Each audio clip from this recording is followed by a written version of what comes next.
Yeah, sure.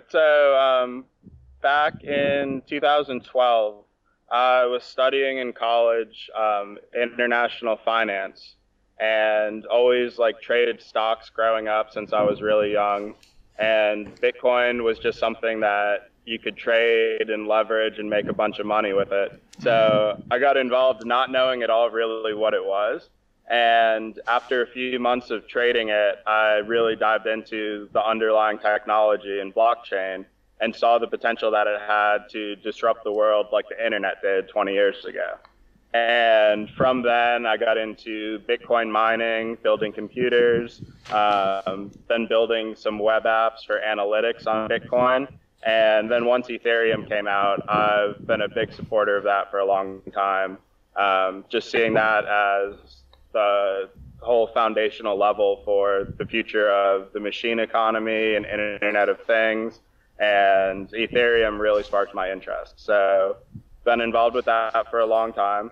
And then I made a move to Europe about 6 months ago to really focus on using Ethereum and smart contracts in the renewable energy space.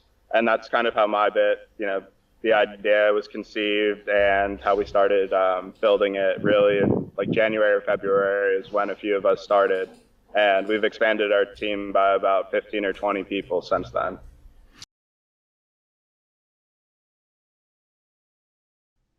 Yeah, sure. So right now we're seeing all of these utility and electrical companies start looking at decentralized options because they're realizing that the traditional centralized power grids won't be able to scale fast enough to meet up with power demand. And that's largely attributed to growing just Internet of Things, people in emerging economies starting to use phones and consume electricity, and electric cars and a lot of things. So all of these utility companies in Germany, in the US, all over the world looking at decentralized grids. So basically just grids at people's homes, at commercial properties. They're building the infrastructure to make all of that work. But the issue is they're doing nothing on the financial side of it. So we're going to see if we didn't do what we're doing with MyBit, you would see investment banks and small groups of people and funds control the entire market for these utilities, and it would become even more of a monopoly. So what we're doing, and Ethereum and smart contracts are the perfect platform for it, are decentralizing the investing of them.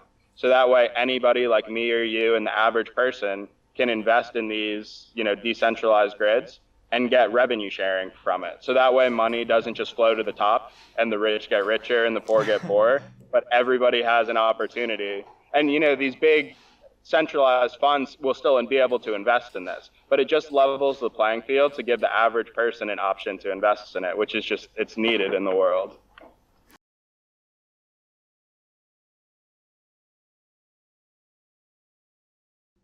Right. And solar panels are just the first market that we're going towards because our whole team has a passion for renewable and clean energy. Mm-hmm. And the profit margins are pretty high with solar panels right now in Europe. Investors can make 7 or 8% returns with like zero risk or very little risk. So that's just our first market, but this can be applied to anything that generates revenue. So it can be property and farming equipment. As everything gets more automated through machines and everything, those can be crowdfunded and available for anybody to buy into. And another example is self-driving cars down the road. Instead of companies like Uber controlling the entire fleet. And that's a big thing with the platform is the socioeconomic benefit. I'll use the example of like Uber. If they moved into self-driving, you would have millions of people who would no longer have a job and they'd have no way of generating income. And Uber or the investment banks that financed it would control all of that money coming from it. But now if somebody has the option to buy an ownership stake in one of these cars, then they're on the same level as the investment bank and they can make really good returns passively without working. So it just it helps everybody out. It makes funding more available to companies that need funding, and it gives people more of an option to make money like these big investment banks and everything do that control everything now. And we want to decentralize that control to the people, how it should be.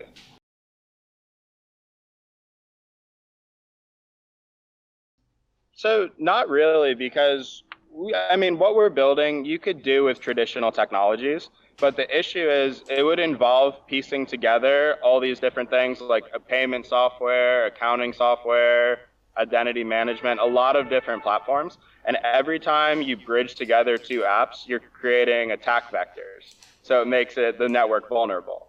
But if you look at Ethereum, it has built in everything that we need, from managing, open for accounting, has payments right on it. Smart contracts can automatically execute things, so you don't need lawyers involved. And it really just reduces risk for the entire network and that whole application, as well as not relying on all these third parties to distribute payments. So for this use case, I don't think blockchain is hype. I think it's the most cost-effective and economical way to bring this product to market.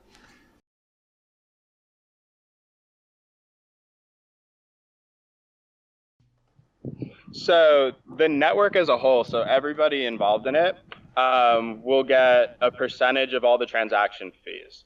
So everybody that holds a token, every time payment is sent on the network or an asset is funded, then that'll be distributed based on how many tokens you hold. The actual foundation and our company itself makes money by doing different integrations. So we're already talking with some people in China about a property integration, so they can do the same thing we're doing with solar panels, but with commercial property. Then down the road, we want to do stuff with self-driving cars. There's a lot of use cases. So the foundation makes money off of all of these custom integrations that people will contract us to do. And then that benefits the network as a whole, because the more assets and different business verticals on the network, the more activity, the more money that's flowing through, the more money that goes back to the people. So, it helps us as a company generate money to stay afloat, and then it helps all the token holders to make more money as we grow. So by just holding the token, you'll get revenue sharing from all of the network fees. Mm-hmm. Then you also make money by investing in specific projects. So you'll still make the network fees and receive your portion, and that's just for sitting there. But then if you want to go and invest in, a solar panel project, then you'll also make money from excess energy that produces. And then the third way you can make money is just price appreciation of the token. Since there's a fixed supply, as more and more people use it, then just like we're seeing with Ethereum and what we saw with Bitcoin, then the price of it just goes up based on laws of supply and demand. So as we get more traction, the tokens will be worth a lot more.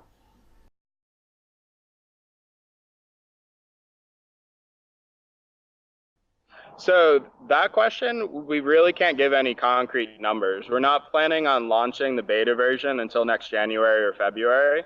So 2018 will really be the first year when profits are coming in. And I'm not comfortable giving just an estimate, because it would honestly just be a guess. But we have some figures in our white paper. I don't know off the top of my head, but they're pretty lucrative. If we have, say, 100,000 installations of solar panels, then everybody that has like 1%, like if you owned 1% of the tokens, you would make like a couple $1,000s a month. And it's just I don't know the numbers off the top of my head, but they're very appealing looking from what we've done. And I'm pretty sure they're all in the white paper, some resources on the website.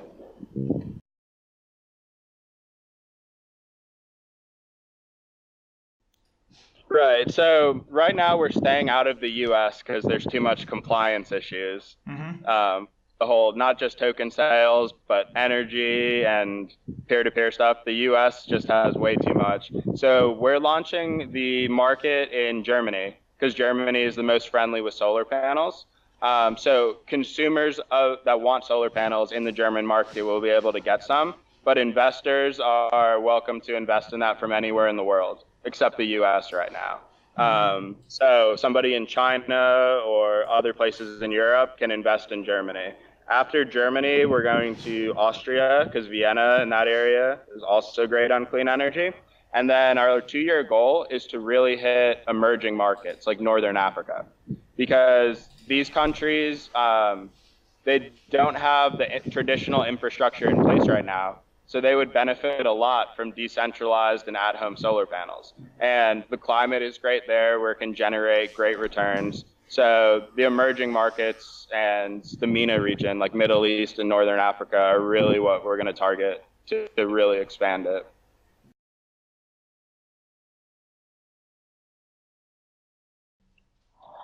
So nothing right now in Germany prevents our current platform. What we do have a goal to do is make peer-to-peer energy. So right now in Germany, all we'll be able to do is sell energy that's produced in solar panels back to the power grids. What we want to be able to do in a few years is be able to sell energy to your neighbor or people that need it. And right now that legislation is still being worked out.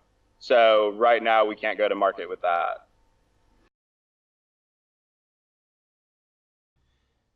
Yeah, so Tom, our chief of operations, is managing all of that, and we're going to release those partnerships in like middle of July, right before the token sale starts.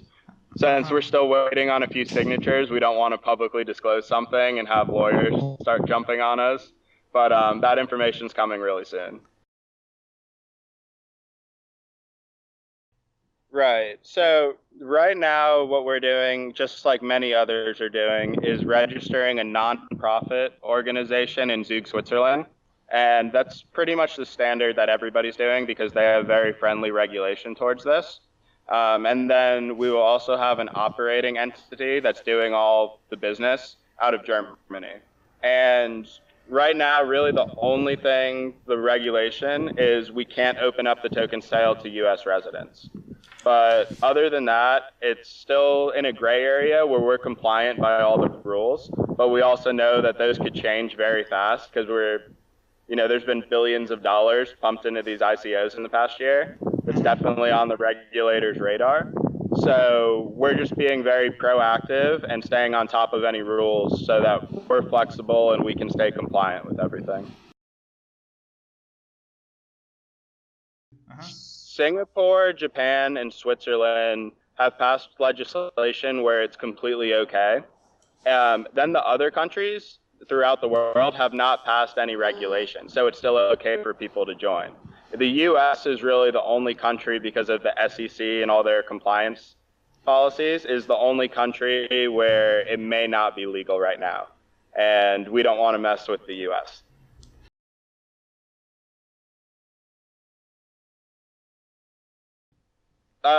It's actually really easy. We can cash it out right through Switzerland exchanges into our company bank account, or we can find private buyers that we're already setting up to buy large amounts of it.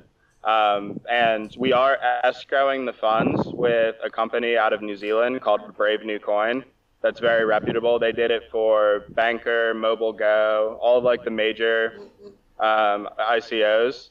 They've done escrow for those, and that's just to protect investors. So if we get millions of dollars, we don't just walk away with it. So escrow, just make sure that we stay on track with all our development. We're good to our community, and over the course of 2 or 3 years, the money will slowly be given to us as long as we keep proving that we're on the right track.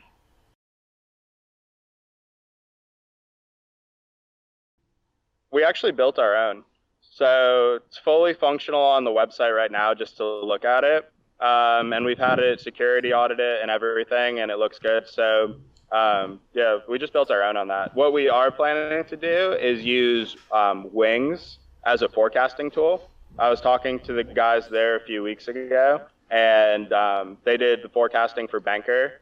But the platform itself to run the ICO is proprietary, and we just built it ourselves.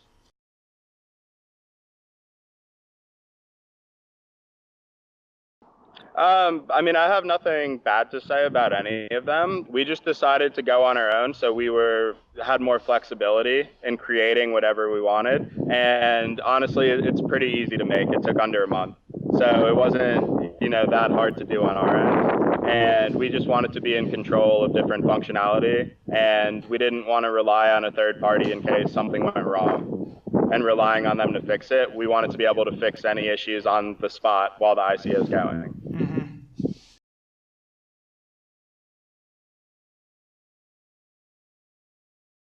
So to start with Bitcoin, what we want to do in a perfect world is use the Bitcoin ledger as kind of a backup. So we're writing everything to Ethereum, but we also want to, since with Ethereum we've seen the hard forks and the splitting and the rollbacks, we really want to be able, Bitcoin's the most secured ledger to date because it's been around the longest, has the most computing power. I still think it does. But so that's just a good backup in case something happened with our Ethereum ledger. We can use that to check. But an issue that's rising is the transaction costs might be too high now because of the price of Bitcoin has gone up so much. So it's something that we want to do, but we need to really explore the economics of it a lot more and see if there's a way around that. And then IPFS and Mongo, we're actually planning on using BigChainDB's interplanetary database, and they're out of Berlin. And they have a partnership with Mongo.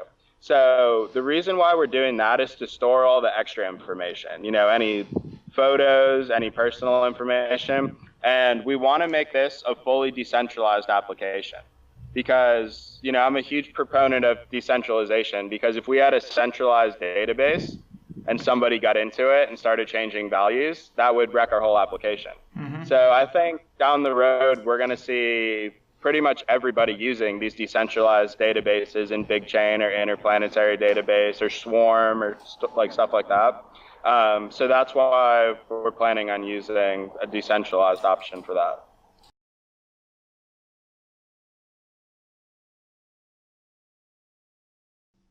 Right. So we're first going to market with just solar panels. But if somebody approaches us and wants to use our platform for basically crowdfunding, commercial real estate, healthcare equipment, like a lot of different assets that generate revenue, even, Bitcoin ATMs. People could crowdfund those and get a portion of the fees that are charged. So that's where we're exposing an API. So different applications can be built on top of us if another third party wants to dive into a space while we're still working on solar panels.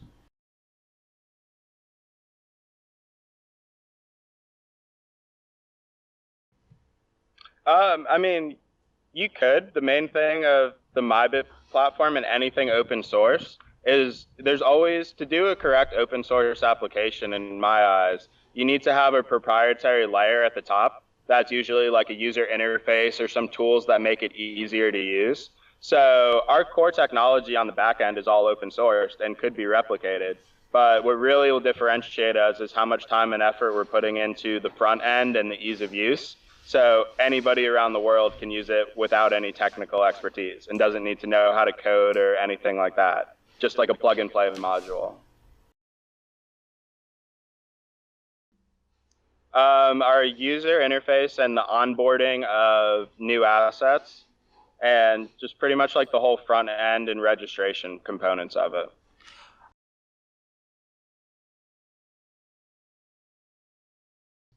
Right, and we're really letting the community drive our decision on that. So we'll take into account where people want to see this go next.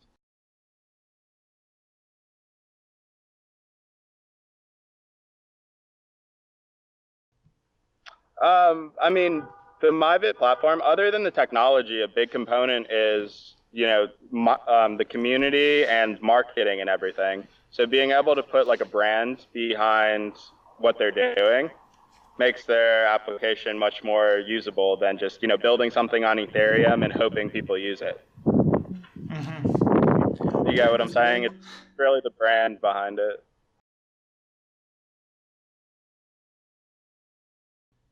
Yeah, sure. So when we were starting this company, we were deciding between traditional venture capital money and if we wanted to do an ICO or like a token sale.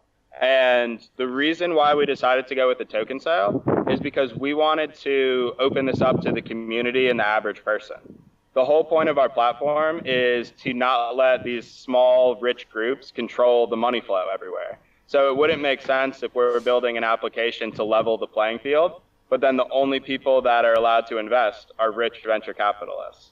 So that's kind of why we chose the token sale route, because it opens up the playing field to people, and it's a more fair way to do it. Secondly is, and most importantly for me, is liquidity. If you invest in a regular startup, not a token sale, you can't cash out your shares until the company is bought or acquired or something like that. With this, it reduces risk because the second that you buy them and it hits an exchange like within a month, you can sell those shares if you need cash.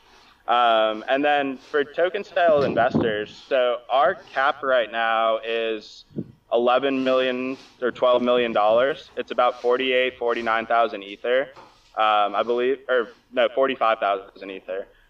So that total cap is very, very low. So if we in the first year partner with a few solar panel companies, which we will, and get 10 or 100,000 information or integrations and installations, then our network will be worth hundreds of millions of dollars, and people will make 10, 20, 30 times their money. So unlike some of these token sales that we've seen where they raise 50 million, 100, 150 million, that's a lot of money to start with. That's going to be hard to grow that network and get really good returns for their investors. So by keeping our total raise low, it's enough money for us to get everything we need to done, but without being greedy and taking crazy salaries. And it gives the opportunity for investors to make really, really good returns. So I think it's a good opportunity for everybody.